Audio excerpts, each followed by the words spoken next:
you don't have to letter your own books, but you have to try, like you should try it at least once so that you can understand what goes into it, and also sort of what you're asking for when you're on your like eighth round of revisions that are all lateral changes that aren't improving things. Um,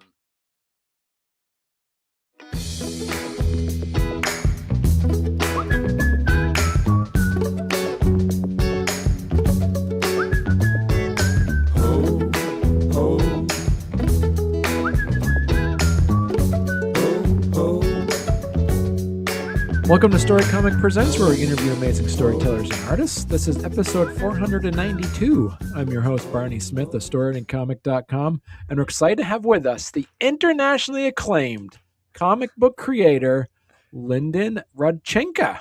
You're just saying that because you're in the U.S. and I'm in Canada, right? We're international acclaimed. Well, see, it is. You are technically internationally acclaimed, so because you're acclaiming me. Yeah, that's right. You have been acclaimed. Oh, right, it's a victory already. We're done. We can just wrap this up now. So I'm checking out your website here. So you're here to talk about the Laundrymen. And you have a lot of other titles too that are on your website. And are all of these things that you've written yourself, or are some of these are like you do a part of it, or how does this work? Yeah, so on our website, which is infinitestudio.ca, I live under that banner with artist Stephen Call. So a lot of the work that you're going to see there is from both of us. I'm a writer and a letterer. He's the much more talented artist of the two of us. And I'm here to talk about the Laundrymen. But on the website there's a number of different works by us. A couple of them are anthologies, so we are teaming up with other creatives to tell short form stories in there. But for the most part, it's the two of us. There is one example on there right now, Hero Man. That's done with a colleague of mine, Zach Schuster, different artist.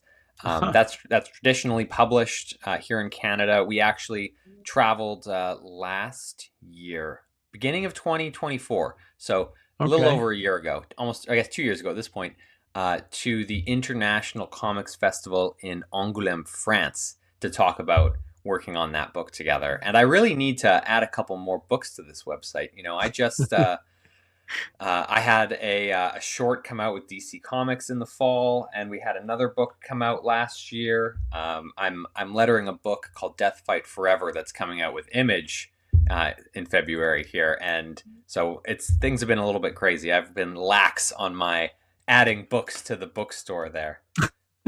Well, then, so for listeners meeting you for the first time, how do you introduce yourself? Then, are you a writer, letterer, lawyer, or all of the above? You've done your research. So I would say first off, my name's Lyndon. I'm a comics writer and letterer, award-winning letterer. If you read my bio, I am also called to the bar as a lawyer here in Canada. I'm non-practicing, and I like to tell all my friends, please buy my books so I don't have to go and work in a law firm. Is really my strongest pitch that I can give them. And then to my parents, I say, hey, it's a great backup plan, because they don't really know. They don't get it. So then for folks that are brand new to your work, how do you describe the Lyndon plus Infinite Studio combo? Yes. So I'm the writing side of Infinite Studio, which I share with Stephen Call, artist extraordinaire, as I said. And we do a lot of horror adjacent and science fiction work. We travel across Canada to various conventions, Calgary, Toronto, to Montreal, all the major shows, Winnipeg, which is where we live. And we sell our books. We table and we sell our books by hand. We love to meet fans. We do have a couple projects that are in the works for worldwide publication. And when that's all finalized, we'll be able to talk about it in more detail. But our flagship title, we like to say, is called The Laundrymen, which is about two monster hunters who work out of a laundromat and they solve supernatural mysteries. And we published the first volume of that 3 years ago, and we're just about to publish the second volume of that. And we sort of treat each volume as a case file of the Laundrymen. So each book is about 80 pages long, and it tells a complete story. So you get to deal with your sort of monster of the week. They resolve the case, and then there's sort of an underlying mystery that they're trying to uncover from book to book. But we like to say, because we travel to shows and we meet people, when you meet people at conventions, you can't always count on meeting them a second time. So we like everyone who comes to our table to be able to walk away with a complete story so that they get some closure on their reading. And if they come back the next year, well, then we'll have more books ready for them then. Now, explain that. You kind of mentioned already, like the synopsis is a couple of mercenary monster hunters who operate out of a laundromat. Yeah. So, and why a laundromat? I am very intrigued by the concept. Well, originally, I'm going to give Stephen full credit for that. He wanted to do these couple of guys that sort of run their own small business and sort of like a Men in Black vibe to it, or like a Pulp Fiction-esque sort of vibe to it. And I don't remember which one of us suggested a laundromat at this point, but the logic really stuck because these are guys who are taking, under the table contracts from various agencies to fight monsters.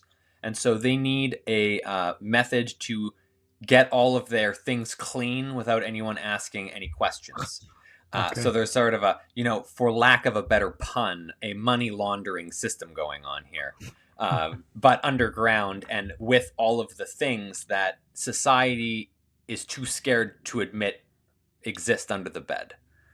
So do you play, I mean, obviously you kind of like play on the terms of the Laundrymen, but is there specific, did you and Steve have to research laundromats to figure out all the technology and all this kind of fun stuff that you might be able to did you have to research the technology or like the settings of a laundromat, and what are things in a laundromat that you could actually pivot and utilize in a monster hunter setting?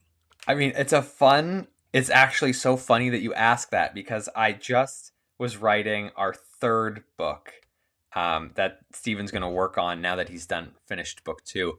And I had so much fun coming up with some pseudoscience in terms of chemical names and, blood removers. And I'm trying to remember exactly what they were. It was like alien spray. Obviously this is going to be a funnier name to this when you read it, dear listener. But the idea that they could mix these various chemicals, and that's what would help them get certain types of blood and monster fluids out of their clothes and preserve things. So there's a certain element of that sort of fantastical fun that we have.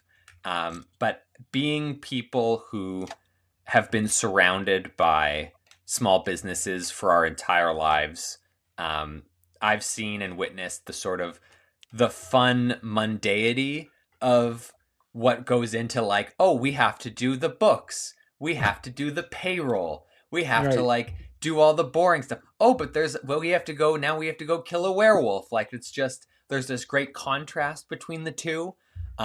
So while I am by no means an expert in the right amount of bleach you need to get out of your to get things out of your clothes, we do try and find ways to mix that into our storytelling when we think it's going to strengthen it. Absolutely. Now, so the series is described as a perfect for fans of Ghostbusters, X-Files, Supernatural. Totally. Yeah. Does that date us, do you think? No, not at all. Okay, great. I just got my 9-year-old and my 11-year-old daughters watching Ghostbusters, and they are huge fans. Perfect. All right, yeah. You're exactly the type of person that we want to talk to this book about. So where do you feel this kind of sits on because all those references we made have a level of horror to it, and they also have a level of comedy to it. Yeah. Where does this fit in that horror comedy spectrum? So we like to describe this series as an episode of primetime television. I don't use it in our normal list of things, but I'm a big Buffy the Vampire Slayer fan, and there's a certain mix of that, exactly what you're talking about. There's a lightheartedness to it, and then there's also there is a dark a darker level to it. So when you're reading through this, yes, we have this, in our first book, we've got this monster mystery, and people are having they're investigating hanging bags of skin in a meat locker on one level. But on the other hand, they're making like jokes, and they're not necessarily they're using humor to sort of cope with those terrors. Right. We have a scene in our latest book, Blood of the Saucerman is what the subtitle for Volume 2 is called, and these vampires in it. These are spoilers. That's totally fine. I'm just going to let you know that there's these vampires in there that have learned how to synthesize werewolf blood using alien technology, and what that allows them to do is survive sunlight. Like the sort of normal things that would kill a vampire don't kill a vampire. And so there's this fight scene towards the end of the book where they've sort of figured out what can weaken a vampire, and he stabs him with a stake in the heart, and it doesn't kill him. And frustrated, he gets up and he walks over to a chair, and he breaks off two of the legs. And he goes, I need to try a little bit harder here. And he goes back again at this vampire with now two stakes in his hands. So there's this, on one hand, there's a seriousness to it, but on the other hand, like, we're doing a monster book, right? There has to be an element of fantasy to it. Right. And the way that we've written these characters, it's just another day at the job. Like, one guy, he realizes the mob are a bunch of aliens, and he walks in on them playing cards. And instead of being freaked out, he sits down and he starts playing cards with them. He says, "Deal me in." Like, there's a certain level of absurdity to it. And I keep telling Steven, I feel like I'm really entering my like schlocky monster era, the way that these stories are going around, but it's just so much fun. We have so much fun telling these stories. I can't wait to get this new book into people's hands. It's so much bigger and more bombast than the first one was. Well, hey there. If you're enjoying our podcast, don't forget to subscribe on YouTube or leave us a 5-star review on your favorite podcast platform. Your support means the world to us and helps us keep this show going. We love hearing from you, so any feedback is welcome. And thank you for being a part of our podcast family and for all your support. It truly means a lot to us. Because you have monsters in there. You got werewolves, you got vampires, you got aliens. Did you have to like build like the world? Did you feel as though as the writer that you had to like create like origin stories of just these races, or are they just basically window dressing for the banter between your characters? That's really insightful. So I like to say that the story is, we're telling a monster story, but what we're actually talking about is the limits in friendship and and found family and sort of the ties that bind us.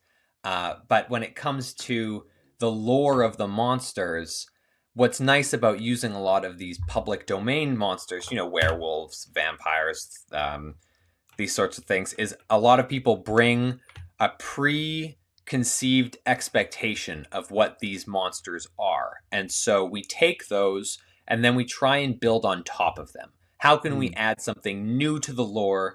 And why that's really useful to us is because we don't have to slow down the story to explain the backgrounds of the types of monsters. So we do a lot of it. Actually, it's part of the fun of the banter between these two characters is they are always sort of like trading stories about what they know about these types of monsters. Like, oh, I thought you had to shoot werewolves with silver. No, well, you can feed it to them instead. Or like, there's all of these sorts of. I think in the first book I make a joke about a succubus, and the joke's cut off by the action. And it's To answer your question, all of the above. We get to make it up, but we also add on top of the things that already exist because that makes it relatable to our own world in a certain respect. And it really helps people come into the story a lot easier. You're a 2-time Sequential magazine award winner for favorite letterer. Yeah. What does good lettering mean to you when you sit down on a page? It's a good question because I think lettering has changed in certain respects in the last couple of years. My opinion of a good letterer is someone who's able to interpret the intention of the writer's script and find a way to illustrate that intention over top of another artist's artwork in a way that doesn't obfuscate that artwork, sort of stays out of the way and matches the art style and makes it look as though that artist inserted those balloons and the font style and sound effects themselves. So on a certain level, we like to call lettering an invisible art, because if you don't notice it, then it means you're doing your job. It means you're not drawing attention to yourself. But there are moments, and a skilled letterer will recognize when it's time to draw attention to the lettering. You know, whether it's a great sound effect or whether they're weighting a word in a specific way, even on a line break, or a use of a bold word, changing your font size so that a word is emphasized. All of those things, I think, go into being a skilled letterer. And from another creative side, I think that lettering is something that all comics writers should learn, at least in theory, how to do, because you get so good at the spatial awareness of the words you're using on the page. You realize when you're being too wordy and you're taking up space, and you're going to block that beautiful art that that people have come to see, because when people pick up a book and they buy it for the art, we like to say, and then they stay for the story. And it's the writing and the art together are what gets someone to come back. And so I've found, as a writer, the ability to letter my own work and to understand how lettering works is sort of this superpower that I wish all comics writers had the sort of drive to pick up. You don't have to letter your own books, but you have to try. Like, you should try it at least once so that you can understand what goes into it, and also sort of what you're asking for when you're on your like 8th round of revisions that are all lateral changes that aren't improving things. And the other side of it is, by being a letterer in a way that's different, something that's different about being a letterer than a writer is how involved you can be in the community. I've worked with so many amazing artists and writers and colorists as a product of being a letterer in ways that I wouldn't necessarily be able to as a writer. Because as a letterer, you can jump between different projects and you can be on a number of different books at once. And it's been such a great way to participate in the community and build a network of comics creators that I'm friendly with. And like, we know each other's names, not just our online personalities. And it's a great way as a writer to meet other artists that you may want to that you may want to work with. There's just so many benefits to that. And I was lucky enough that I won this award through Sequential magazine twice. But it's a team, like, making comics is such a team sport that I'm just so grateful for the people that I've met doing it, and I'm so excited for the super awesome, cool projects I've got to work on. I mentioned earlier, I just finished working on a book called Death Fight Forever not that long ago, and it's written by Andrew McLean of Headlopper, and there's this cast of amazing artists that are on it, and that book's coming out from Image in February. I think that first issue comes out February 18th, and it's this like bombastic 90s video game inspired, like, super bright colors comic book, and it's so different from the type of writing that I'm used to doing. And this type of, like, Laundrymen is like a dark, gritty, fun, but like fairly grounded comic, and this is this like explosive, super kinetic, energetic comic. And I get to do a whole different style of lettering that I wouldn't have otherwise been able to do. and be exposed to professionals that are, I feel are so above me and I have so much to learn from. So I'm rambling now, but my short version of this is if you're a comics writer, you need to learn how to letter. It's like the superpower of the industry. When you read other people's comics, can you turn off that lettering brain? Or are you always noticing like kerns and balloon shapes and Yeah, and I am. tails and I am. But what's great about that is it's a great way to learn and see how other people are doing things too. I feel like I'm always trying to grow and pick up tricks in that space in a way that's a lot more like not tangentive, but you can. It's easier in my mind to pick up a lettering improvement than it is to pick up a writing improvement because I can see it on the page in front of me. It's like you can see exactly what a person's done in a way that's a lot more concrete than like an abstract thought of how someone did something in their writing. At least for me, where I am right now. But yes, I do notice how other people are doing things. There's sort of a shine that's come off that, but it also makes you appreciate the craft even more because you're seeing all the different stages that go into it. So as you said, book 1 is available now on Infinite Studio. They can get the Laundryman, the Life Thief. That was the first book. And then you're talking about the Kickstarter that's coming out, the Laundryman book 2. You mentioned it earlier. It's an ongoing series. How many do you and Steve see an end to this? You're planning on 20 issues, 30 issues? I mean,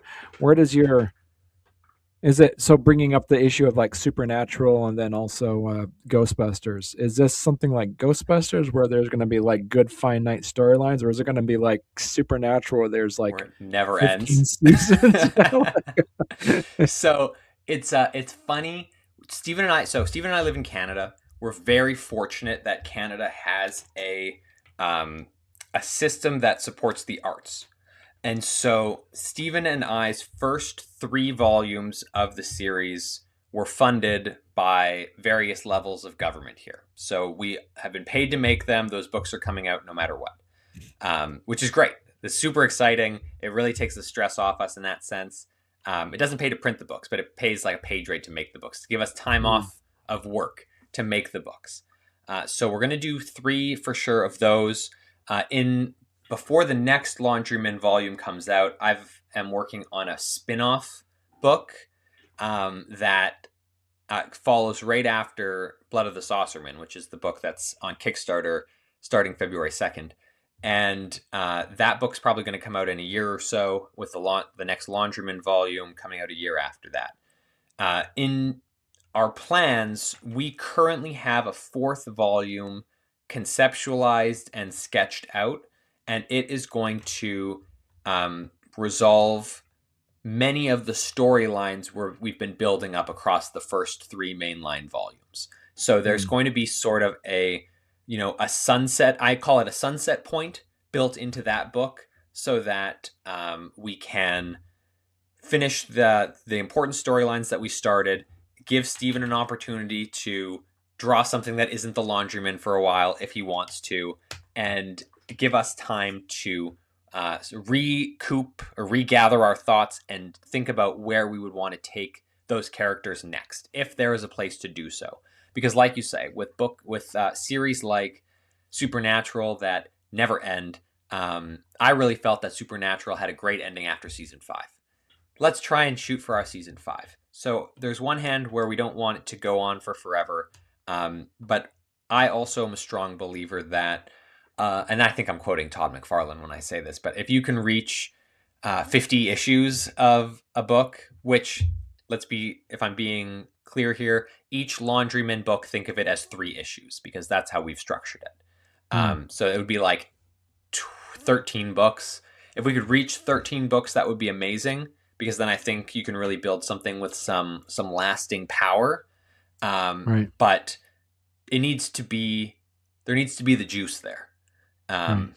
So I would love to, but I also don't want to shortchange our readers, and I don't want to water down the quality of the books and the quality of the story that we're telling. So right now we're taking it 1 book at a time, And if we can take it that long, we absolutely will. But we're also realistic about how stories work and when things have overstayed their welcome. Talk to us a little bit about the Kickstarter itself to make this an evergreen podcast that people watch this like 3 years from now. Yeah. What did they miss in the Kickstarter, and where can they buy the book? So right now, the Kickstarter lives at laundrymen.ca. That's a website that we own and are going to own until the internet shuts down, which at the rate we're going might be in 3 years.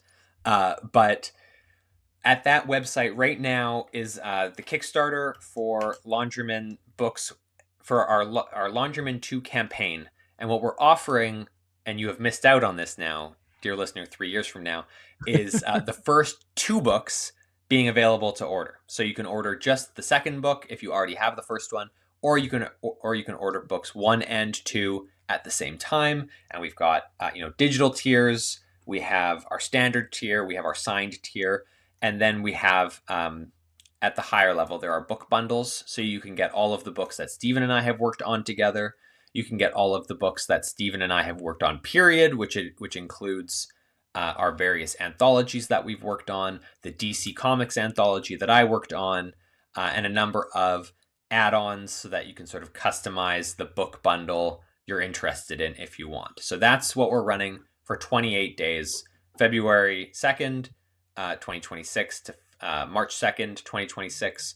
If you are listening to this and it is after that date, laundrymen.ca is going to link to our Infinite Studio website, which is also going to have, by the time this comes up, because I told you I've already slacked on this, all of the books we've made available for purchase, including the new Laundrymen volume. And the plan is to continuously keep that laundrymen.ca website active, and it will either point at the current new book on Kickstarter, or it will point back at our website where you can buy all of the books that are already out. So if you have that website, you can find us no matter what date on Earth it is, as long as there is still an internet and power and people are reading books, which, as we know, is a dying art form.